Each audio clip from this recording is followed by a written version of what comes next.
काळामध्ये मी नगरसेविका शिवसेनेतून झाले होते.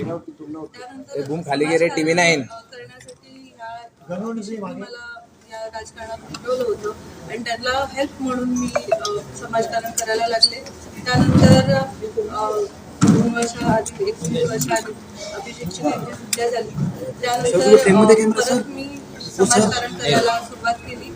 पण करताना प्रभागामध्ये बूम खाली गेले म्हणून विकासाची कामं अपुरी राहत होती आणि होत नव्हते. माझ्या लोकांची कामं होत नव्हती. त्यासाठी हा निर्णय घेतलेला आहे.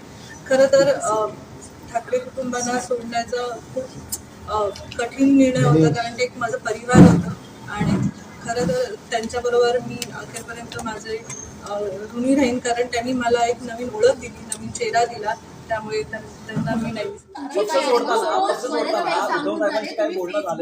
केलेलं आहे की मुळानुबंध राहतील, निष्ठा मी कायम राहील. मात्र काही कठीण काळामध्ये तुम्ही निर्णय घ्या. आता देखील तुम्ही बोलात काही निर्णय जातात काय हत्या झाली होती. त्यानंतर हायकोर्टमध्ये जी केस चालू, नंतर CBI मध्ये जी मंदगतीने केस चालू आहे त्याचा अजूनही फैसला झालेला नाहीये.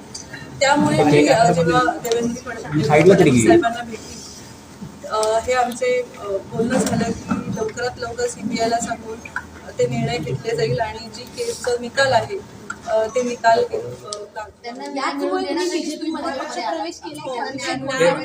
जय महाराष्ट्र खाली जय महाराष्ट्र बूम खाली लवकरात लवकर होतील आणि मला पूर्ण संधी मिळतील विकासाची कामं करण्याची. जय महाराष्ट्र बूम खाली जय महाराष्ट्र जय महाराष्ट्र बूम खाली